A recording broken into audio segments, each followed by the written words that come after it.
Hello guys! Kumusta na po kayo? Welcome back po ulit sa Luto Pinas America. And for today's video po, gusto ko pong bahatiin lahat po ng mga nanay ng Happy Mother's Day. Kaya magluluto po tayo ng special for today's Mother's Day. Kaya ito po yung mga lulutuin natin. Meron po tayo ditong T-bone steak. I-grill po natin sila. Tapos magluluto rin po tayo ng sweet corn, grilled Cajun shrimp, mashed potato and gravy. Tapos meron po tayong steamed veggies at saka po ng onion rings. Kaya tapusin niyo po ang video mula sa umpisa hanggang dulo para malaman niyo po kung paano po natin ito lulutuin. Salamat po! So dito po sa ating T-bone steak, isi-season muna natin sila ng garlic salt. Ito po siya. Bubudburan po natin silang dalawa.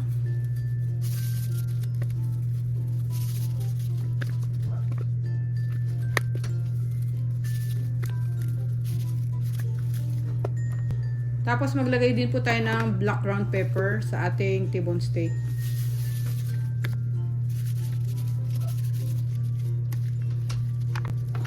After po natin silang isiso ng salt and pepper, lagyan muna po natin sila ng cling wrap. Tapos ilalagay po natin sila sa ref para po ma-set aside muna natin at i-rest natin sila doon.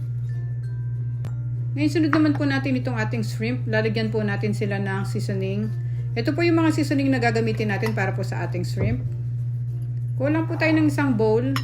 Tapos maglalagay po tayo dito sa bowl ng Old Bay seasoning. Susunod naman po natin ang ating black ground pepper. Ang ating pong garlic powder. Lagyan din po natin ng onion powder. Tapos meron din po tayo ditong lemon pepper salt. At saka po ng ating chili powder. Yan. Okay, mix po natin. Kunin po natin yung ating shrimp, tapos i-drizzle po natin dito yung ating ginawang mga seasoning for grilled Cajun shrimp. Maglalagay din po ako ng konting olive oil para po hindi dry yung ating mga shrimp.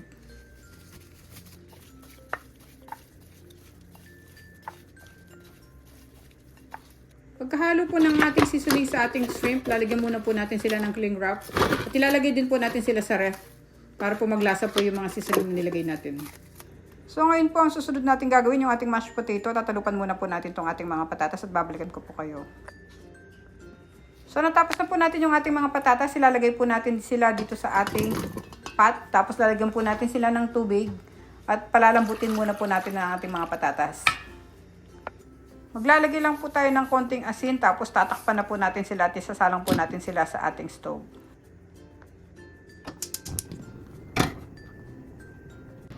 Check na natin sila guys kung malambot na sila. Yan, kumukulo na. Bali medyo matagal-tagal ko rin sila pinakuluan kasi gusto ko pagka dinurog ko sila yung talagang malambot na malambot sila. Ngayon pwede na po natin itapon yung tubig nito at imamash na po natin yung ating mga potato.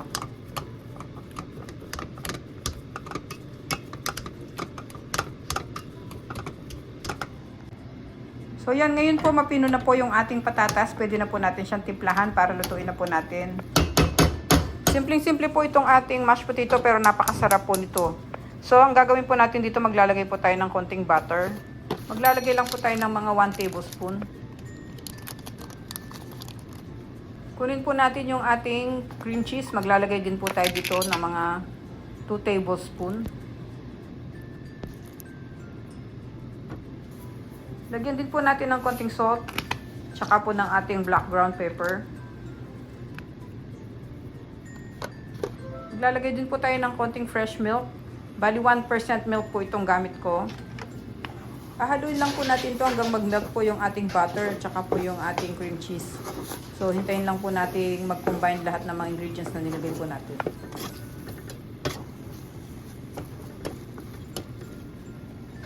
Kung sa tingin nyo po guys, medyo kulang pa po yung milk na nilagay natin, pwede po kayo magdagdag. Dapat po hindi siya malapot at hindi po siya malabnaw. Yung tamang-tama lang po.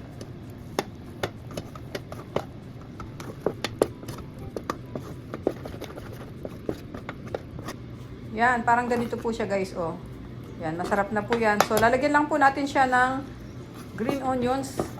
Pandagdag po ng flavor dyan sa ating mashed potato.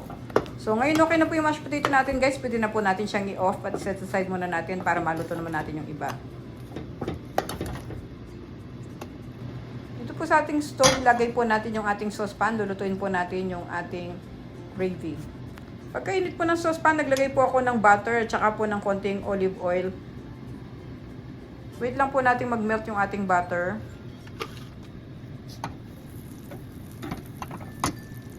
So ngayon maglagay na po tayo ng all-purpose flour. Lulutuin po natin yung ating all-purpose flour dito po sa ating mantika at saka sa ating butter. Hintayin po natin mag-brown.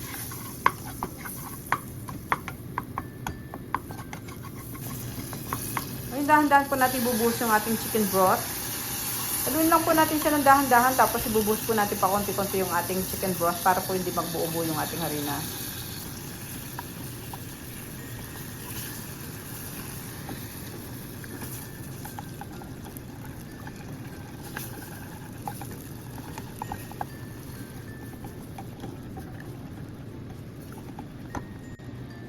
Ayan guys, pag ganyan na po yung texture niya, okay na po yan. Tansyahin nyo na lang po gaano kadami po yung gagawin nyo. Ngayon mag-drizzle po tayo ng ating black ground pepper. Maglalagay din po tayo ng ating onion powder. Susunod po natin yung ating garlic powder. Lagay po tayo ng konting soy sauce. Bali napadami po yung nabuhos ko, so babawasan ko po ito. Tapos ilalagay ko po dito sa ating gravy. Yun po kasing ating ginamit na broth, medyo may lasa na po siya, kaya po konting soy sauce na lang po ang ilalagay natin dito sa ating gravy.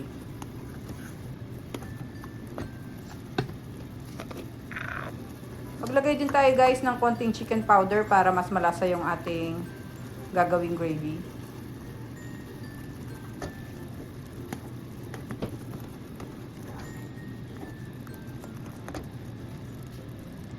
Kuha tayo ng kutsara guys kung okay na yung lasa ng ating gravy para may off na natin siya. Yan, okay na siya para sa akin, so i-off ko na tong ating gravy at ay susunod naman natin yung ating mga vegetables.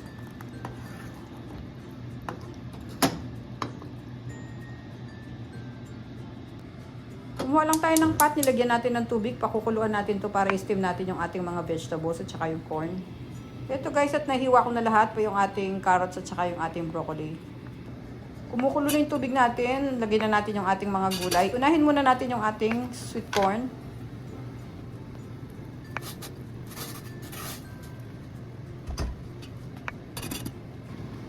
Ngayon niluto na yung ating sweet corn, pwede na natin silang tanggalin. Lagay natin sila dito sa ating bowl. Tapos susunod naman natin yung ating carrots at saka yung ating broccoli. Lagay po tayo ng konting asin dito sa ating tubig para mailagay na po natin yung ating mga gulay.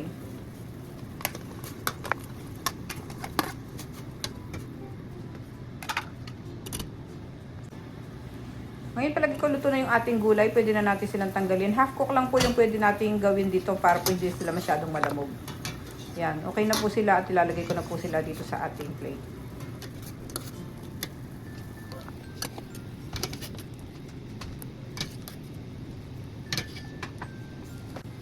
Yan, okay na po yung gulay natin. Tatabi lang muna po natin ito, tapos lulutuin pa po natin yung iba. Lagyan muna po natin sila ng takip.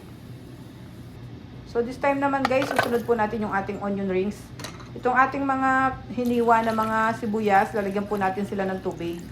Tapos ibabad lang po natin sila ng mga 15 to 30 minutes para po mawala po yung strong taste po ng ating sibuyas.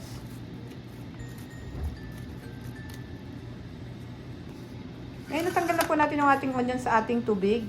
So susunod po natin gagawin, buka po tayo ng bowl, ilalagay po natin yung ating mga ingredients para po sa ating wet coat at saka po yung ating breadcrumbs para po pang coat natin dito sa ating onion rings. Lagay po tayo ng ating harina. Tapos maglalagay din po ako dyan ng cornstarch.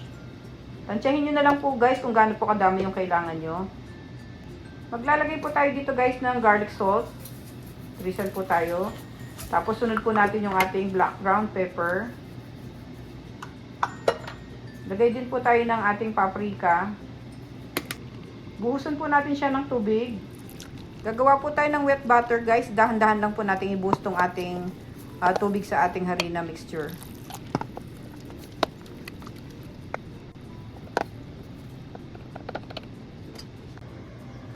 Kumuha po ako ng kawali dito, nagpapainit na ako. Tapos nilalagyan ko po siya ng mantika. At hintayin po natin siyang uminit para po maprito natin yung ating onion rings. Buhos muna po tayo ng mantika.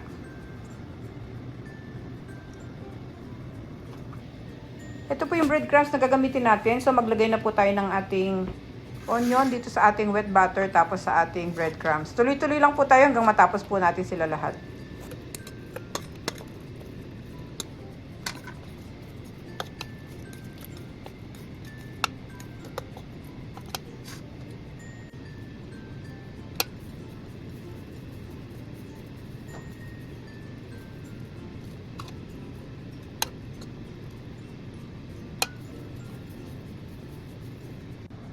Mainit na po guys yung ating mantika. Pwede na po tayo maglagay ng ating onion rings.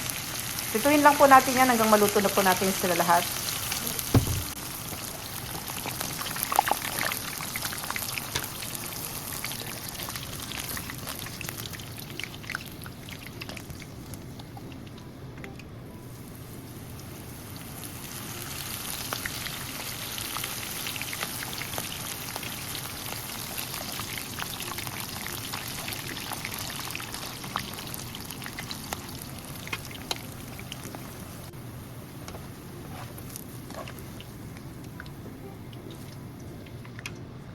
Ngayon guys, luto na po yung ating onion rings. Tatabi muna po natin sila at isusunod naman natin yung ating shrimp. Ito po yung ating shrimp. Natuhog ko na po sila lahat. Tapos kinuha ko na rin po yung ating steak. Lulutuin na po natin sila sa ating backyard. Pinapainit na po natin yung ating grill para po isunod naman natin yung ating steak at saka po yung ating shrimp.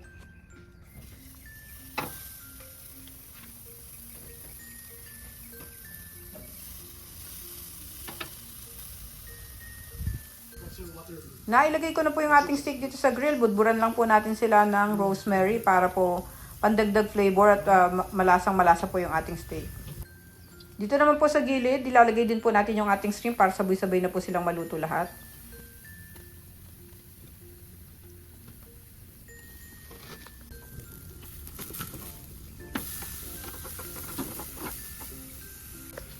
Baligtarin na po natin yung ating shrimp. Luto na po yung kabila. Sa kabila naman po ang ating lulutuin. Check na natin guys. Okay na yung ating shrimp. Pwede na natin silang tanggalin. Sandali lang naman yan. Pag nag-orange na, pwede na sila. Ilalagay lang po natin sila dito sa ating malinis na plate.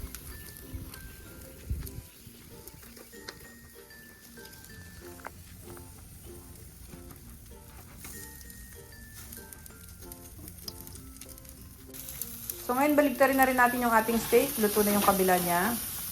Yan. Dapat guys, ganyan ang gawin nyo. Yung isang side, lutuin nyo muna bago nyo baligtarin. Check natin guys kung okay na yung steak natin. Kasi gusto namin yung well done. Ayaw kasi namin yung medyo may mga dugo-dugo. Kaya talagang niluto ko sila ng maayos. So okay na to guys. Ilalagay na natin sila sa ating plate. At ayos na yung ating steak. At pwede na nating assemblein yung ating steak and shrimp board. Salamat po.